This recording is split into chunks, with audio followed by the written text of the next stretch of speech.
This is Sportscentre. Hey, Marissa, the NFL season sure came in with a bang, wouldn't you say? The first Sunday is in the books, and boy, was it a classic. Capped by one of the best regular season games of all time. The Bills stunned the Ravens. You could call it a comeback or a collapse, and you would be correct either way. But what we witnessed was Baltimore blowing a 15-point lead with a 99% win probability. Josh Allen couldn't have started his quest for back-to-back MVPs with a better game. And he had a message for a select group of fans afterward. I think there's people that left the stadium. That's okay. We'll be fine, but have some faith next time. Nothing would cut deeper than being a hardcore Bills fan and having Josh Allen have that message go out to you. I know that hurt. And speaking of faith, Ravens fans are going to need a lot surrounding John Harbaugh, not only because his decisions will be questioned, but because these kinds of losses are becoming a trend. In the last 10 seasons, no coach has blown more double-digit leads. And since 1991, he's blown the most second-half leads. Week 1 was a week of firsts, too. 2nd and 10. His Goff's being chased by Parsons. Look out! He's got him!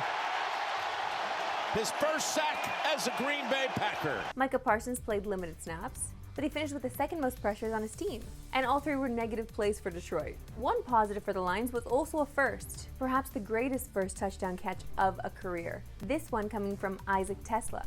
And it doesn't get much better than that. And sticking with the theme, first overall pick Cam Ward made his first start, and it didn't go so well. Ward and the Titans failed to score a touchdown and finished with negative yards in the second half. Ward's receivers didn't help out much either, which led to this incredible reaction from his dad. But hey, at least it was a one-score game, one of 11 that we had been treated to in week 1.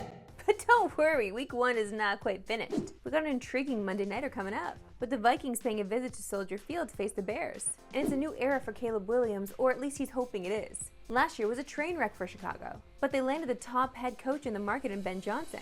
And if nothing else, things can't get much worse, right? Statistically, Williams had a decent rookie season, and the Bears are banking on Johnson to be able to unlock something in him.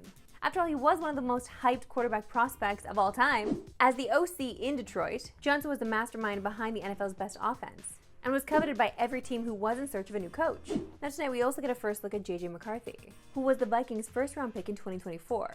McCarthy missed all of last season after injuring his knee in the preseason, but inherits the starting spot for a team that went 14-3. Minnesota has one of the best defenses in the league, and for JJ it'll certainly help having Justin Jefferson on his side. Jefferson missed all of the preseason with a hamstring injury, but is good to go tonight. And with 5 catches, he'll become the youngest in history to reach 500 receptions. You can catch tonight's game between the Vikings and Bears on TSN. Kickoff is at 8:15 Eastern, 5:15 Pacific. And if you subscribe to TSN Plus, check out the Manning Cast. Peyton and Eli will be joined tonight by the great Bill Murray. Have you ever heard the story of Christy Martin? She's a legend. The first female boxer signed by Don King, a Hall of Famer, and a woman that overcame some insane personal hardships. I personally was blown away by her story in the new film, Christy, that premiered at Tiff. I was lucky enough to interview the entire cast about it. Here it is. Sydney went to the gym, she put her time in, and people are going to be so surprised when they see the other side of Sydney Sweeney. Thanks, Christy. What did you love most about playing her? I mean, what didn't I love? Christy has a nice little attitude on her, and she's a lot of fun to play. She's a badass. Do you feel like audiences will walk away feeling something different when they walk out of this one? Well, Christy Martin's story is singular. She's a remarkable human. She's here tonight. We're here celebrating her in the film that hopefully celebrates her with honor. She's an icon. And the amazing part about it, she was just fiercely living her life. She was like ahead of her time. That's what's incredible about her.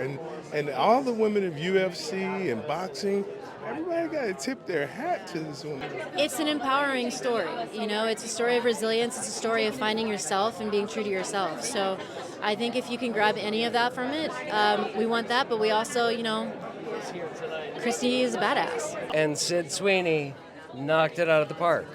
And she also knocked a few stunned real boxers down. So as I said, check it out. Hey, were you surprised by her performance? Not only surprised, but inspired. She's a ferocious talent. It's definitely something different than I've seen her in the past. It's so difficult to play someone who's real, who's standing right next to you. And Christy and Sydney were collaborative the entire time. Christy was very supportive. And it was just really cool to see how, Sydney gave this her all, man. so many fight scenes, so many lines, so much to do, no sleep, constant work. The cast queued me up for Sydney's performance, but I had no idea the intensity that she would give us on screen. She's gonna win awards for this. I highly suggest you watch. Time now for my favorite segment and yours, We Love Sports Today.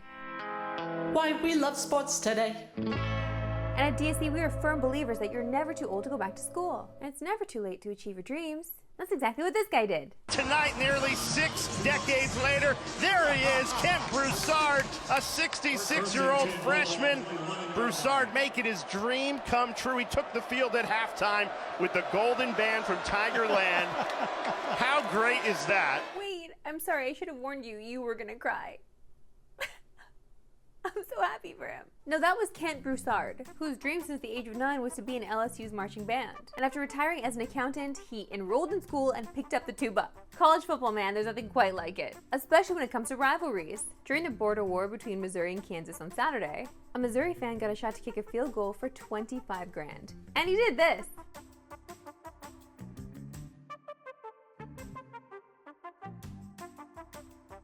Oh my god, that is the ultimate troll. The FKU. He's also an amputee. He kicks it to the sidelines. I bet you thought that was going in a different direction, didn't ya? That's it for me today. This is Rebecca tomorrow, 3 Eastern, no Pacific. Have a good one.